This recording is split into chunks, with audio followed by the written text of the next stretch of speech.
नमस्कार। मीटिंग में शामिल होने के लिए आप सभी का धन्यवाद। जैसा कि आप सभी जानते हैं, 22 अप्रैल 2025 को लश्कर तैयबा से संबंधित पाकिस्तानी और पाकिस्तान प्रशिक्षित आतंकवादियों ने भारत में जम्मू और कश्मीर के पहलगाम में भारतीय पर्यटकों पर बर्बरतापूर्ण हमला किया।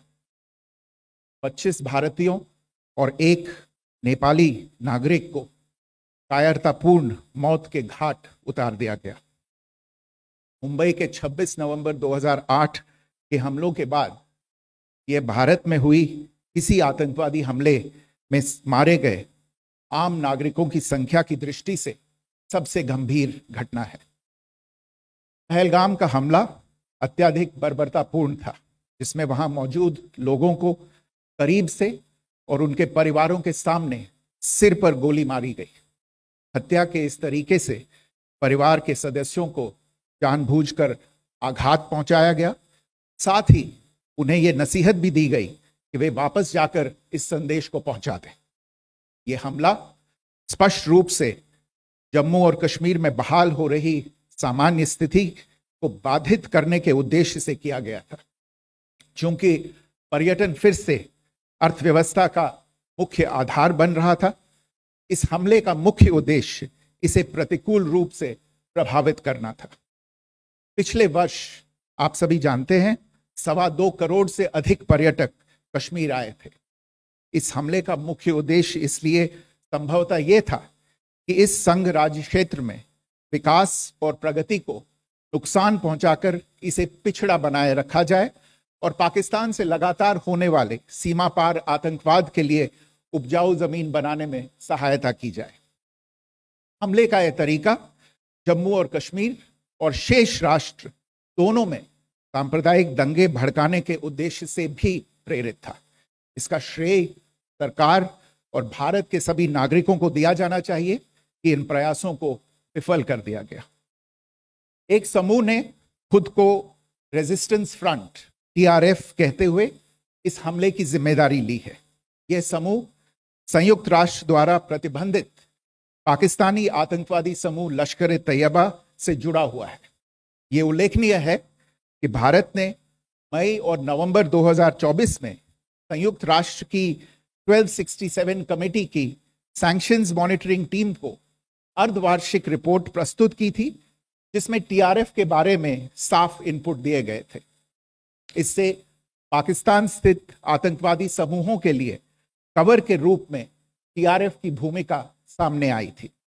इससे पहले भी दिसंबर 2023 में भारत ने इस टीम को लश्कर तैयबा और जैश ए मोहम्मद के बारे में सूचित किया था, जो टीआरएफ जैसे छोटे आतंकवादी समूहों के माध्यम से अपनी गतिविधियों को संचालित कर रहे हैं।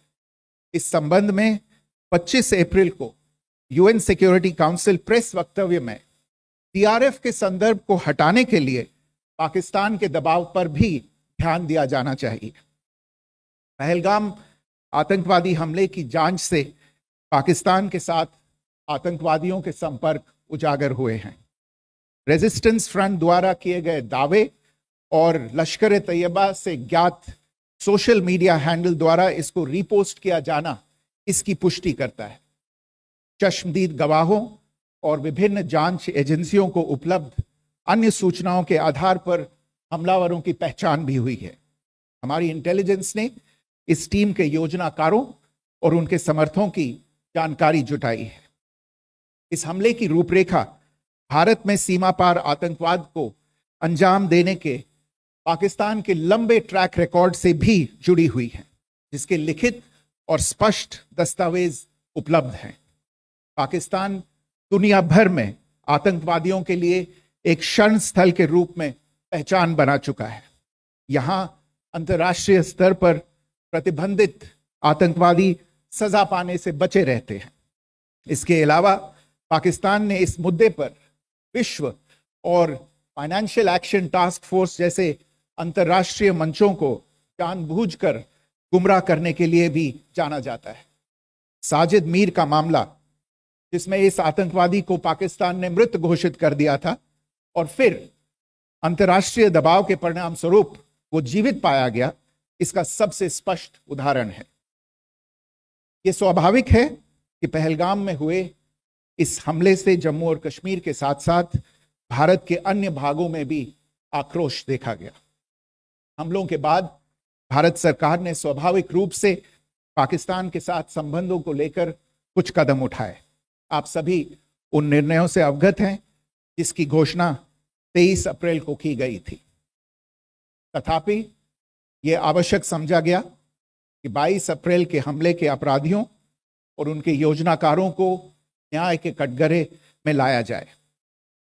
हमलों के एक पखवाड़े के बाद भी पाकिस्तान द्वारा अपने क्षेत्र या अपने नियंत्रण वाले क्षेत्रों में आतंकवादियों की इंफ्रास्ट्रक्चर के विरुद्ध कार्यवाही करने के लिए कोई स्पष्ट कदम नहीं उठाया गया है। उल्टे वो इनकार करने और आरोप लगाने में ही लिप्त रहा है। पाकिस्तान आधारित आतंकवादी मॉड्यूल्स पर हमारी खुफिया निगरानी ने संकेत दिया है कि भारत के विरुद्ध आगे भी हमले हो सकते हैं। अतः इनको रोकना और इनसे निपटना दोनों को बेहद आवश्यक समझा गया। आज सुबह, जैसा कि आपको ज्ञात होगा, भारत ने इस तरह के सीमा पार हमलों का जवाब देने और उन्हें रोकने तथा उनका प्रतिरोध करने के अपने अधिकार का प्रयोग किया है। यह कार्यवाही नपीतुली, नॉन एस्केलेटरी, अनुपातिक और जिम्मेदारीपूर्ण है। यह आतंकवाद की इंफ्रास्ट्रक्चर को समाप्त करने और भारत में भेजे जाने वाले संभावित आतंकवादियों को अक्षम बनाने पर केंद्रित है। आपको यह भी स्मरण होगा कि 25 अप्रैल 2025 को संयुक्त राष्ट्र सुरक्षा परिषद ने पहलगाम आतंकवादी हमले पर एक प्रेस वक्तव्य जारी किया था, जिसमें आतंकवाद के इस निंदनीय कार्य के अपराधियों, आयोजकों, फाइनेंसरों और प्रायोजकों को जवाबदेह ठहराने और उन्हें न्याय के दायरे में लाने की आवश्यकता पर जोर दिया गया था। भारत की आज की इस कार्यवाही को इसी संदर्भ में देखा जाना चाहिए। Good morning. Thank you all for joining this briefing. As you are all aware, on April 22, 2025, Pakistani and Pakistan-trained terrorists belonging to the Lashkar-e-Taiba carried out a savage attack on Indian tourists at Pahalgam in Jammu and Kashmir in India. They murdered 26 people, including one national of Nepal, causing the largest number of civilian casualties in a terrorist attack in India since the 26 November 2008 attacks in Mumbai. The attack in Pahalgam was marked by extreme barbarity, with the victims mostly killed with headshots from close range and in front of their families. Family members were deliberately traumatized through the manner of the killing, accompanied by the exhortation that they should take back the message. The attack was clearly driven by the objective of undermining the normalcy returning to Jammu and Kashmir. In particular, it was designed to impact the mainstay of the economy, tourism, with a record 23 million tourists visiting the valley last year. The calculation, presumably, was that harming growth and development in the Union Territory would help keep it backward and create fertile ground for continued cross-border terrorism from Pakistan. The manner of the attack was also driven by an objective of provoking communal discord, both in Jammu and Kashmir and the rest of the nation. It is to the credit of the government and the people of India that these designs were foiled. A group calling itself the Resistance Front has claimed responsibility for the attack. This group is a front for the UN-proscribed Pakistani terrorist group Lashkar-e-Taiba. It is notable that India had given inputs about the TRF in the half-yearly report to the monitoring team of the UN's 1267 Sanctions Committee in May and November 2024, bringing out its role as a cover for Pakistan-based terrorist groups. Earlier too, in December 2023, India had informed the monitoring team about Lashkar and Jaish-e-Mohammed operating through small terror groups such as the TRF.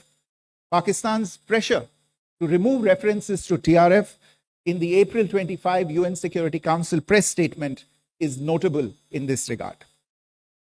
Investigations into the Pahalgam terror attack have brought out the communication notes of terrorists in and to Pakistan. The claims made by the Resistance Front and their reposting by known social media handles of the Lashkar-e-Taiba speak for themselves. Identification of the attackers based on eyewitness accounts as well as other information available to law enforcement agencies has also progressed. Our intelligence has developed an accurate picture of the planners and backers of this team. The features of this attack also tie in with Pakistan's long track record of perpetrating cross-border terrorism in India, which is well documented and beyond question. Pakistan also has a well-deserved reputation as a haven for terrorists from around the world, with internationally proscribed terrorists enjoying impunity there. In addition, Pakistan has been known to willfully mislead the world and international forums, such as the Financial Action Task Force, on this issue. The Sajid Mir case, in which this terrorist was declared dead and then, in response to international pressure, brought back to life, found alive and arrested, is the most glaring example. The latest attack in Pahalgam has understandably generated deep anger in Jammu and Kashmir and in other parts of India. Following the attacks, the government of India naturally responded with a set of initial measures relating to our engagement with Pakistan. You're all aware of the decisions that were announced on the 23rd of April. However, it was deemed essential that the perpetrators and planners of the 22nd April attack be brought to justice. Despite a fortnight having passed since the attacks, there has been no demonstrable step from Pakistan to take action against the terrorist infrastructure on its territory or on territory under its control. Instead, all it has indulged in are denials and allegations. Our intelligence monitoring of Pakistan-based terrorist modules indicated that further attacks against India were impending. There was thus a compulsion both to deter and to preempt. Earlier this morning, as you would be aware, India exercised its right to respond and preempt as well as deter more such cross-border attacks. These actions were measured, non-escalatory, proportionate, and responsible. They focused on dismantling the terrorist infrastructure and disabling terrorists likely to be sent across to India. You would also recall that the Security Council on 25th April 2025 had issued a press statement on the Pahalgam terror attack, underlining and I quote, the need to hold perpetrators, organizers, financiers, and sponsors of this reprehensible act of terrorism accountable and bring them to justice, unquote. India's latest actions should be seen in this context. Joining me for this briefing on our actions earlier this morning are Colonel Sophia Qureshi and Wing Commander Vyomika Singh. I will request them to share some details regarding Operation Sindoor with all of you.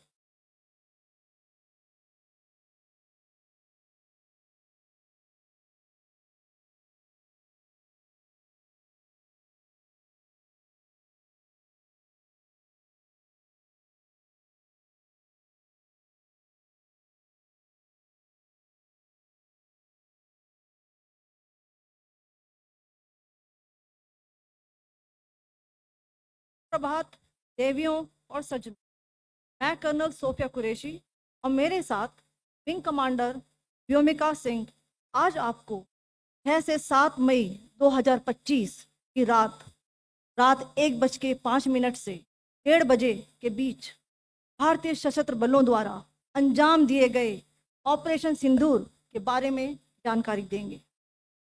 Operation सिंदूर 22 अप्रैल को पहलगाम में हुए विभत्स आतंकवादी हमले के शिकार मासूम नागरिकों व उनके परिवारों को न्याय देने के लिए लॉन्च किया गया था। इस कार्रवाई में 9 टेररिस्ट कैंप्स को टारगेट किया गया और पूरी तरह से इसे बर्बाद किया गया। पाकिस्तान में पिछले 3 दशकों से टेरर इंफ्रास्ट्रक्चर का निर्माण हो रहा है। इसमें recruitment, indoctrination centres, training areas व लॉन्च पैड शामिल थे, जो पाकिस्तान और पाक अधिकृत जम्मू कश्मीर POJK दोनों में फैले हैं। Operation Sindoor was launched by Indian Armed Forces to deliver justice to the victims of Pahalgam terror attack and their families. 9 terrorist camps were targeted and successfully destroyed. Over the last 3 decades, Pakistan has systematically built terror infrastructure. It is a complex web of recruitment and indoctrination centers, training areas for initial and refresher courses, and launch pads for handlers. These camps are located both in Pakistan as well as Pakistan-occupied Jammu and Kashmir areas. Some of the well-known training camps are located, as you can see on the screen. They are distributed from Sawai Nala in the north, counting to approximately 21, ending at Bhagalpur to the south.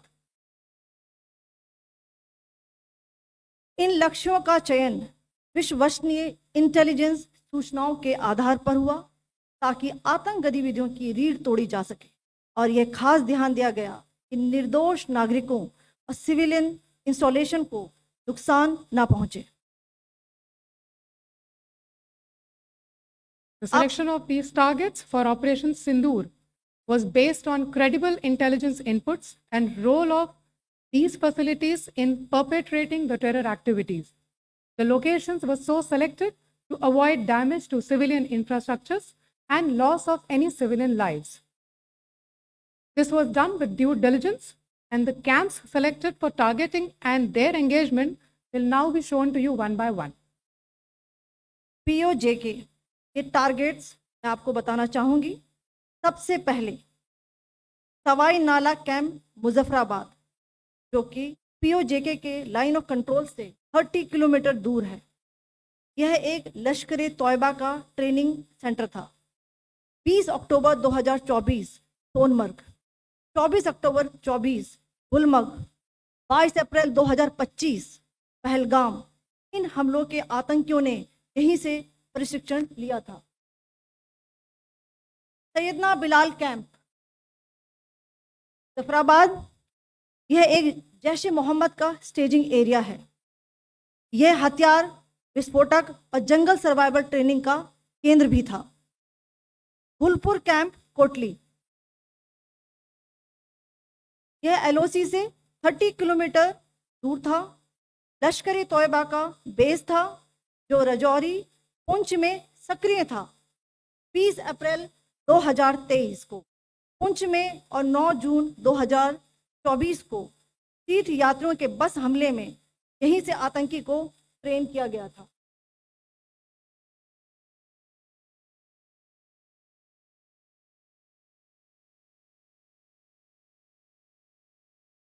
Barnala camp Bhimber ये LOC से 9 kilometre दूर है।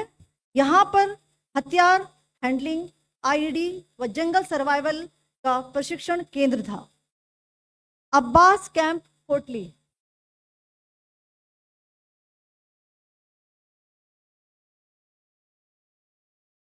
यह LOC से 13 kilometre दूर है। लश्कर तौयबा का फिदाइन यहाँ तैयार होता था।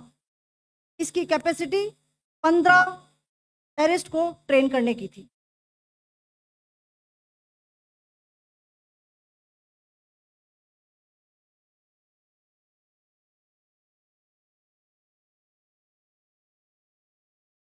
अब मैं पाकिस्तान के अंदर के टारगेट से अवगत कराना चाहूंगी।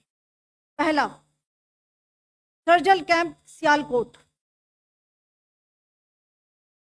यह अंतर्राष्ट्रीय सीमा से 6 किलोमीटर की दूरी पर है, सांबा कठवा के सामने।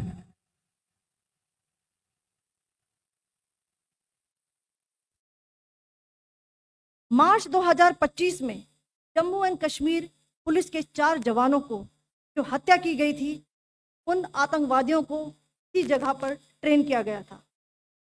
दूसरा, महमूना जाया कैंप सियालकोट। यह 18 से 12 किलोमीटर आईबी से दूर था। हिजबुल मुजाहिदीन का बहुत बड़ा कैंप था। ये कठुआ जम्मू क्षेत्र में आतंक फैलाने का नियंत्रण केंद्र था। पठानकोट एयरफोर्स बेस पर किया गया हमला भी इसी कैंप से प्लान और डायरेक्ट किया गया था। मरकज ताइबा मुरीद के, यह आईबी से 18 से 25 किलोमीटर दूरी पर है। 2008 के मुंबई हमले के आतंकी भी यहीं से प्रशिक्षित हुए थे। अजमल कसब और डेविड हेडली भी यहाँ ट्रेन हुए थे।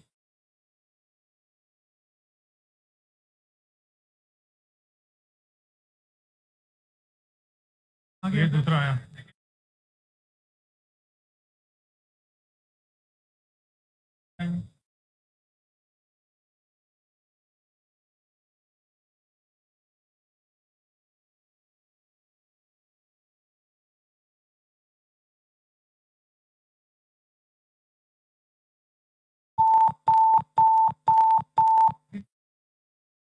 एंक्लोजर सेम ही है।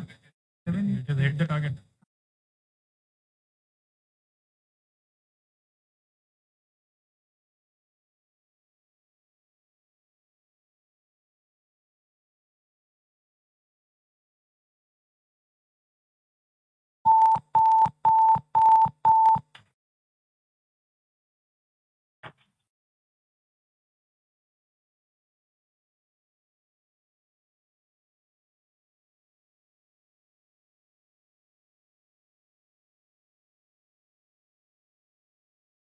मरकज सुभान अल्लाह भावलपुर, ये इंटरनेशनल बाउंड्री से 100 किलोमीटर दूर है। जैश ए मोहम्मद का मुख्यालय था। यहाँ पर रिक्रूटमेंट, ट्रेनिंग व इंडोक्ट्रिनेशन का केंद्र भी था। शीर्ष आतंकी अक्सर यहाँ आते थे। मैं आप सबको बताना चाहती हूँ कि किसी भी सैन्य ठिकाने का निशाना नहीं बनाया गया और अभी तक किसी तरह की नागरिक क्षति की रिपोर्ट नहीं है। धन्यवाद। जय Hind. The strike on the terror camps were undertaken through precision capability, as shown to you. A niche technology weapons with careful selection of warheads was ensured so that there will be no collateral damage. The point of impact in each of the target was a specific building or a group of buildings. All the targets were neutralized with clinical efficiency, and the results reiterate the professionalism of the Indian Armed Forces in the planning and execution of their operations. No military establishments were targeted. India has demonstrated considerable restraint in its response. However, it must be said that the Indian Armed Forces are fully prepared to respond to Pakistani misadventures, if any, that will escalate this situation. Jai Hind, and thank you very much. Ladies and gentlemen, friends in the media, I ask your indulgence today in view of the fact that this is still an evolving situation. We will therefore not be able to take questions and answers today, but we will come back for more updates and more briefings shortly. Thank you all very much for joining us this morning. Thank you.